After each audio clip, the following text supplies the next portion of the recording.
Well, we are back on the Paratrooper model kit. This guy is from Glencoe Models, and I had put out the word to Facebook. On Facebook, there's a page for Glencoe Models, and I put out the word on there that I needed the instructions for this model kit. Mine didn't come with it. This was gifted to me by a close friend. Didn't have the instructions, and yeah, I know how a human goes together, but we didn't know what pack goes where and that kind of a thing, how the belts are supposed to go, all that jazz. We've got the a couple of guys on that page are very cool. They actually emailed me the pictures of their instructions, so made stuff make a lot more sense. And we got into this guy. We based it in Tamiya TS6. They're matte black, and we wanted to start painting on this and realized, you know what, this, you know, we joked about this in the past, but this mold isn't that great, and my figure painting skills are not peak right now at all. I'm still learning, and I didn't want to mess this guy up, so I went ahead and sprayed them with X33 from Tamiya. This is their bronze, X33 bronze, and this is over the flat black. The Tamiya flat black. Excuse me, I had a little tickle in the throat there. And I really like how it looks right now. Camera's really washing it out because we've gotten a lot of light on this guy so we can see it better. But there's a lot of great metallicness going on. And we're going to try a little experiment. I think we're going to hit them with some gloss spray paint, some transparent gloss, clear spray paint, and give them a gloss effect.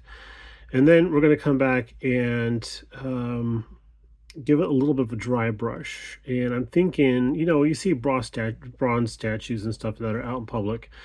People will touch them in certain areas so that the patina is worn off, and it gets this really nice metallic luster to them. So I was thinking it would be kind of cool to just do a little bit of, not only a little bit of a bronze, like a highlighting technique, but it would also be kind of cool to weather it just a little bit. And what I'm hoping to use is a green color, and I think this might be our best choice here. Go old-fashioned olive drab to give it a little bit of the green look. And then for our highlight color, this is going to sound kind of weird, but I'm thinking this might actually work out. We'll do a little bit of, this needs to be shaken up a lot more, but we'll do this in X12 gold, just like on the tops of everything here. Maybe where somebody would have climbed up on the statue and, you know, just had the hands on it or whatever. And then down here we have a little hole drilled that we can put this. This came with the model kit also, and I have them painted in gold. And this is the oak leaf wings and pears. There we go. So then that's going to go there. And then, of course, this will be a little bit dirtied up also. And we're also planning on doing a little bit of a panel liner wash on it too, to deepen the shadows just a little bit more. Just spraying this with the bronze paint made a huge difference and change in how this was looking. I really like how it looks now. But we want to take it just a little bit, a little teensy, and it's not fully together. We don't have them cemented to the base yet, but take them just a step farther. And how is he able to achieve that pose, you might ask? Well, let's take a look at the base. We have a sacrificial nut epoxied in place. But there you go. So and then a nice long tube glued to the bottom of his foot there. So yeah, he's done. I'm thinking about actually mounting this onto a piece of wood, a circular piece of wood, epoxying it to that. So that might even help more with him being tipsy. But yeah, it's quite the action pose he's got going on there, you know. Guy's coming in for landing. He's coming in hot. So let's see what we can do. Sweet. So we went. We did. Excuse me. Let's look at that tickle. Black panel liner all over the whole guy and the base, and then on the little wings too, and let that dry up for a little while. And we came back and we did some of the gold X12. I use this set here that Mrs. BG got me for my birthday last year. This is a dry brushing kit 13.5 millimeters, I guess. I don't know what that size is there, but yeah, this kit here has all different size brushes specifically for dry brushing. And I tell you, it makes a heck of a difference. So let's do a little bit more of a close-up on here. So bronze, based in flat black, bronze color, panel line wash, and then a little bit of gold highlighting here and there. And look at how it's looking there. That I'm freaking loving how this is looking.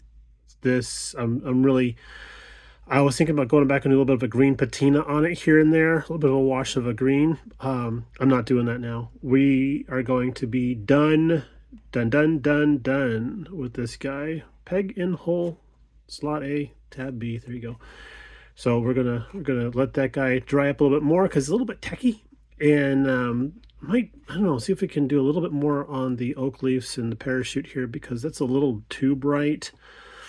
But I did want that to be stand out a little bit, so there we go. But maybe one more pass of liner wash on that. But yeah, man, let me see if I can get a better. There we go. A little bit better light on that. But this catching the light really great. Camera's not doing it justice, but if you were looking at it in person, you would think, dude, that's legit looking bronze sculpture. So I'm gonna have to call her done here. I don't think I'll do I don't think I'll do a sealant coat on it. I like how it looks. So I like the shiny luster with the flat black background of the panel liner. Yeah, all I can say is he's done. Stick around. We'll have some beauty shots when this guy dries up, and we'll flip over to that there. But thanks all for watching, and we really appreciate that. And thanks again for Charlie Mack for hosting the D-Day Invasion group build. That was a very inspired idea. The 80th anniversary of it now, I believe. And yeah, y'all take it easy. We'll catch you in the next bit. Bye.